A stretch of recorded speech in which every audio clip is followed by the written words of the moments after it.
Hey guys, it's Rich. Hey guys, it's Rich. Today we're going to share a real brief. Yeah, what province? Man, broke my signage. Free today. Bringing you another. Guys, thanks for watching this too. All right. So today I wanted to talk about the potential double-edged sword of, do you have everything? When they're getting into your car, and of course, obviously make sure you ask that question. They're getting out, do you have all your belongings? You guys got your phone?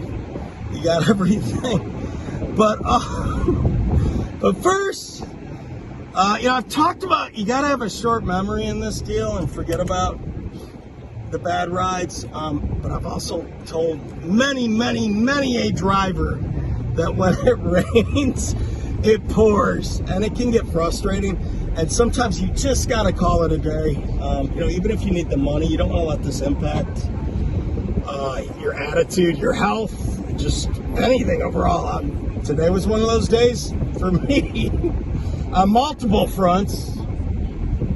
Kind of comical when you try to help people and they still get upset. But 2 rides in a row, 4 people, none of them wearing masks. Of course, no, we've been doing this. We've been here 3 days. I don't know. I'm not going to call them liars. Again, if you are worried about that front seat thing, especially there's certain type of riders, it doesn't matter. If you show up and there's 4, you're not going to pull any extra money out of them. They're entitled. They think they deserve. Let me turn the radio down. Every seat in the car. They don't follow the rules.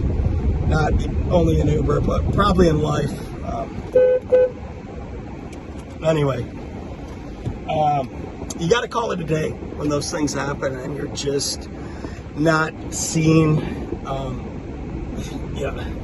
ROI, not only, on the road, but on your well-being, because that's of paramount importance. Again, generally, these things don't happen very frequently, but again, when they do, they seem to come in droves. And, it's can be frustrating. My last ride, like a full-size, old-school wheelchair. And of course, I'm going to do everything I can to try to fit it in my trunk. We're contractors, if we get injured, trying to put anything in our car, of course. But, we're violating all of Uber and federal laws if we don't. I don't think drivers understand, too, how easy it is for riders to make these false accusations.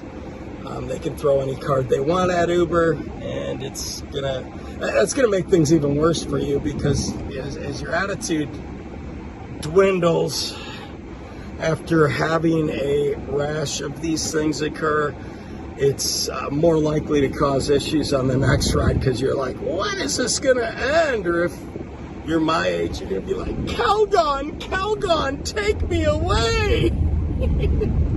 Of course, 2 cancellations, too. The old school text. Yeah, I text them right when I get the ride. And, you pull up. Hey, we're about to get in the elevator. Then, of course, with Uber, importantly, if you're in that same area and there's not a lot of cars around, for whatever reason, there's not a lot of cars out right now, man, you got to go down to just like Uber Connect or Stop New Requests. Go to Uber Connect if you're trying to chase one of those consecutive ride bonuses. But of course, I pulled away 2 blocks and got called back to the same lady I had to cancel on.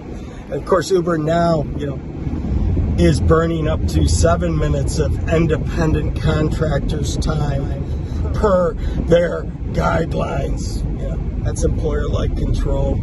I know it's their app. They can make what rules they want. But you know what, man? You request a ride, be ready. Again, it's hard to fault some folks who may have been here on a busy weekend and have had to wait 20, 30, an hour to get a ride. So they request a ride early, not thinking they'll get one.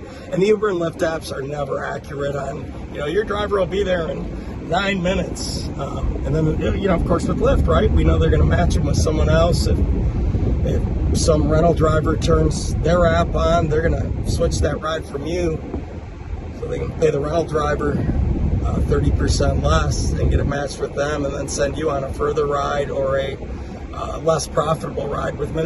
This is where these drivers who don't understand, well, Rich, everyone who requests a Lyft ride's going to get a ride. No, some of them give up, but there's profitability matching the minimum fare ride with the driver who's getting paid more. Does that make sense? All right?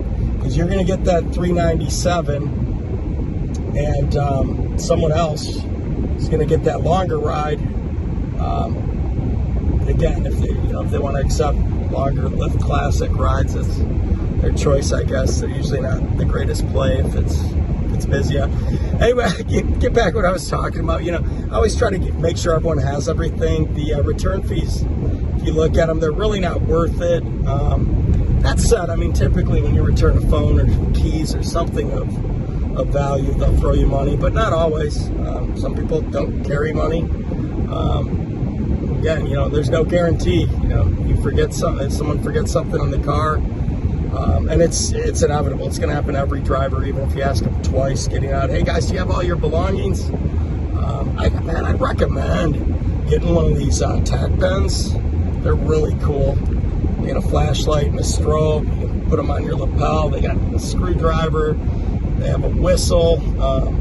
Gosh, I got 3 of them from an infomercial of all places, including shipping for like $32. I guess they claim this strobe's visible from 1,000 feet away. I guess you can flash it at people in Vegas. The 1 out of 5 cars that don't have their headlights on at night either. But you gotta have some tools in your car to help you do your job a little better. But again, you can check the back seat with that, especially cars like mine that are black on black, and then you got a black phone that gets wedged up against the black carpet. Again, people are excited, especially if you're dropping folks off, they're excited to get here and get their fun started. If things slip their mind, they're thinking about the check-in process or the nightclub they're going to. But again, it's a double-edged sword too. If you do ask them when they get in your car and they're staying in the 28th floor at the Mirage, and one of the chicks goes, "Oh shit, I forgot my ID."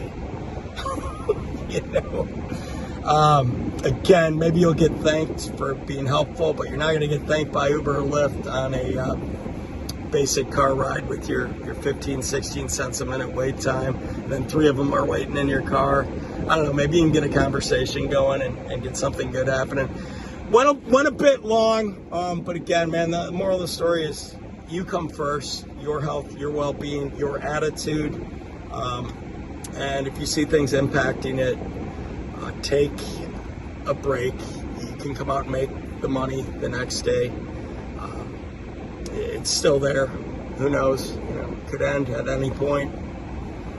But it's still there right now. Just don't do anything that's going to hurt your well-being.